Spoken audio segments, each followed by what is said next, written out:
Welcome, folks. Today we're diving deep into some of Dr. Heinz Gertner's insights. You know, his recent video juxtaposing Ukraine's worst case scenario with the possibility of an Iran deal.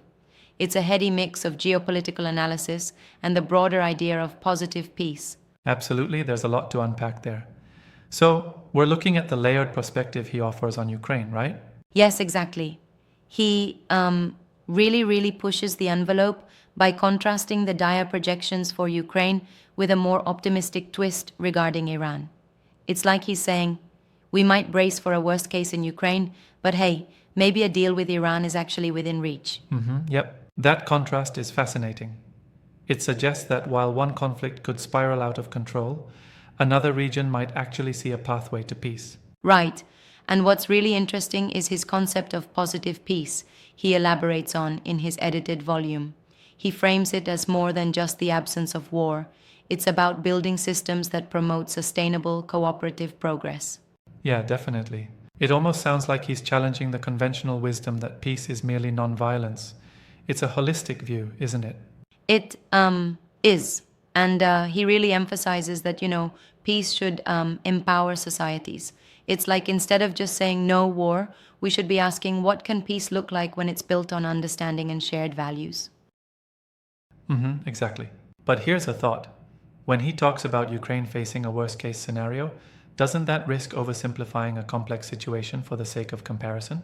I get what you're saying, and that's a good point. It might sound a bit stark. But Gertner seems to use that extreme scenario as a kind of mirror to reflect on what might be done differently elsewhere, like in Iran. He wants us to confront harsh possibilities to hopefully inspire proactive steps toward peaceful resolutions. Yeah, I see that. So it's like he's leveraging worst case scenarios not just to alarm, but to drive home the urgency for creative peace building measures. Precisely. And his background as an Austrian political scientist, being from the University of Vienna, adds a distinct European perspective to his analysis, especially given Europe's historical balancing act between conflict and cooperation. Right, absolutely. It's fascinating how he pairs analysis of current events with deep historical context. It gives a sort of multi-dimensional view of the issues, don't you think? Yeah, definitely. It's like he's pulling threads from a tapestry of history and modern day realities. And his approach on Iran is very intriguing, suggesting that diplomacy might actually hold more promise than we often assume. True. But isn't it also a bit risky to paint such binary pictures of one region as chaotic and another as ripe for deals? I mean, geopolitical situations have so many moving parts. That's a good critique, and I'd agree in part. It can seem a bit reductive, but I think his goal is to spark debate and to push the narrative that negotiation could be a viable alternative, even in seemingly intractable conflicts. Right. So, ultimately, what do you think he wants policymakers to take away? Well, the take home appears to be twofold. First, take the potential collapse in Ukraine as a stark warning to ramp up constructive diplomacy elsewhere. Second, revisit and rethink our traditional notions of peace and conflict resolution. That peace isn't merely about ending wars, but about cultivating environments that nurture long lasting stability and mutual respect. Yeah, that's a robust argument. And that's where the ideas of positive peace come into play. It's like reimagining peace not as a state, but as a dynamic process, right? Exactly. It's like you don't just stop the bleeding, you introduce a system that eventually heals the wound completely. His edited volume really pushes that forward thinking agenda. I get that. You know, it reminds me of how sometimes we talk about healthcare, treating symptoms versus curing the underlying ailment. Yep, that's an apt analogy. It's like if you only suppress conflict without addressing the root causes, you're not really achieving true peace. Right, for sure. And on the Iran situation, his optimism sort of counters the dominant narrative of unyielding conflict. But do you think this realism or optimism might be seen as overly idealistic by some? There's certainly a risk of coming off as too utopian. But if you ask me, idealism has always been the spark for practical change. Look at how visionary ideas can eventually transform into policies. The key is to strike a balance between pragmatic caution and ambitious diplomacy. Yep, exactly. Right on. And what about the technical details in his presentation? I noticed he also touched on the importance of dialogue channels that go beyond traditional state actors. Yeah, that's critical. He emphasizes that real peace building involves multiple stakeholders, not merely governments. Think of it like designing a community garden. It's not just about the mayor's vision, but the collective input from the whole neighborhood. Absolutely, that makes so much sense. That metaphor fits really well. And in practice, that might mean involving civil society, business groups, and even non-traditional diplomats. Yes, and that's part of the innovative approach embedded in his positive peace idea. Instead of waiting for crises to explode into wars, invest in building frameworks where diverse voices can negotiate, collaborate, and resolve disagreements long before tensions escalate.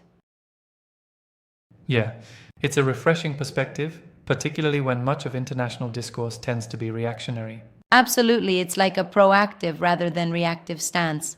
And I think that's exactly what scholars and policymakers need more of these days. I agree. Still, some might argue that such approaches require a level of global cooperation that, frankly, seems out of reach in today's climate. What do you think about that?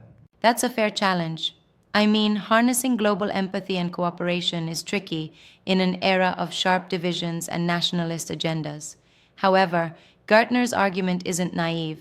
It's a call to action to widen our perspective and to look beyond short-term interests Right, for that long-term resonates. peace. And his European perspective brings a unique flavor to it. Europe's historical experience with conflict and collaboration does offer some lessons that the rest of the world could possibly adopt. Exactly, and his insights essentially serve as both a warning and a beacon, warning us about potential disasters like the worst case scenario in Ukraine, while shining a light on the uncharted possibilities for peace with nations like Iran. Interesting balance there. It's a dual narrative that compels us to be vigilant yet open minded. I mean, who would have thought we'd be seeing such divergent trends all at once? Yes, it takes a lot of courage to present such a complex picture. He's not shying away from harsh realities, nor is he sugarcoating them with empty platitudes. Yeah, exactly. And sometimes that kind of frank analysis is exactly what the public discourse needs to pivot towards more creative, peace driven solutions. Definitely. It's like offering a map when all we have is a blurry, treacherous terrain. His framework for positive peace is this reminder that while risks are real, the tools for lasting peace might be right at our fingertips if we're willing to invest in them. I like that analogy. One thing I appreciate is that his approach challenges us to rethink our definitions of success in peace processes, from merely stopping conflict to actually building something sustainably good. Absolutely. And that's the crux of it, isn't it? Shifting the paradigm beyond the typical war versus no war binary and embracing a vision where peace is a positive, creative process. Yeah, exactly. It's a conversation that, even if we disagree on some details, pushes us all to look deeper at the problems we face and to consider a spectrum of solutions. For sure. And as we wrap up, it's clear that Gertner's work challenges the status quo and invites us to broaden our strategic outlook on international affairs, be it in Ukraine, Iran, or elsewhere. Right? And that's something worth pondering over. Thanks for the great discussion today. It's always a pleasure to dissect these complex topics and explore how new ideas might just lead us to a more peaceful future. Absolutely. Thanks for tuning in, everyone. Remember, sometimes the boldest thinkings pave the way for the most profound changes.